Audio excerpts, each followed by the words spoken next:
etc. So there's literature to show that level 1 leaders are the ones who are very good by themselves, very efficient, very capable, will be able to understand, do work on time, error-free. Level 1. Then you move to the next level where you leverage the group as a resource. The team under you. So you're not an individual performer anymore. The group does not mediocritize you. In fact, you leverage the group to bring out the best performance from the group and yourself. So there's a question of synergy here. Level 3, what do you think is a level 3?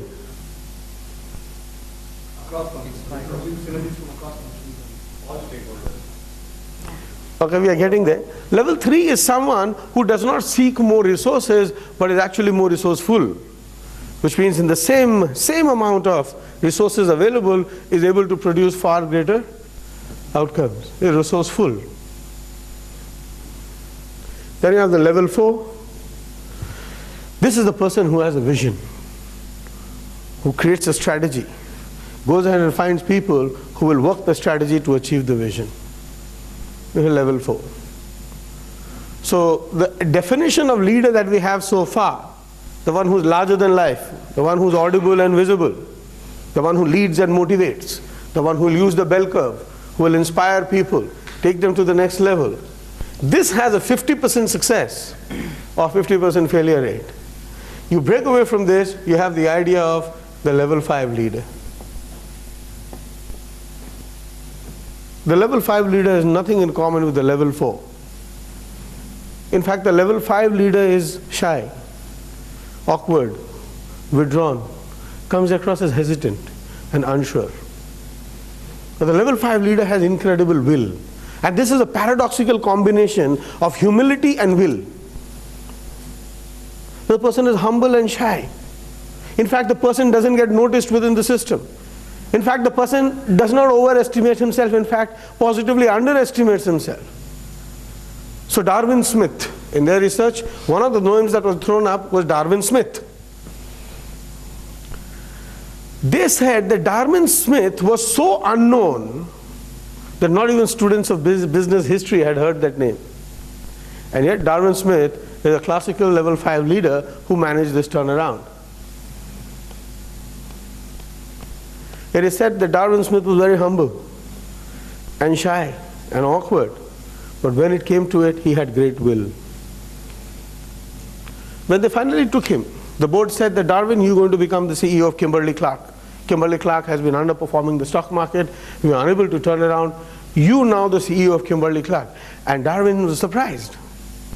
At the end of that meeting, when people were going out, some of the board of directors walked up to Darwin and said, you know, Darwin, I think the board has made a mistake in choosing you. And Darwin agreed. He said, I know there are so many people in the system that are better than me, who can do this job better than me. I seriously think the board has made a mistake, he said to himself. And then in his biography he says, I never stopped trying to be fit for the job. I always knew I was not good enough for it, so I tried harder. And what the others received was an incredible outcome. He was basically a farmer boy working in a farm. The story is when he was working in his farm, one day he cut his finger. Cut his finger as in cut his finger off in an accident. The story is that day he went to the night class. He was doing law from Harvard. That night he went to his class. Next day he came back to work. The fact that he lost his finger didn't mean a thing. But he went to Harvard Law College. Managed to turn the company around. When he became CEO, he contracted throat cancer. So he went to the board and said, I got throat cancer. The doctor is saying, I got 3 months to live, but I'm here to tell you I'm in no hurry to die. He lived for 20 years, lived for 25 years more. 20 as CEO of Kimberly-Clark.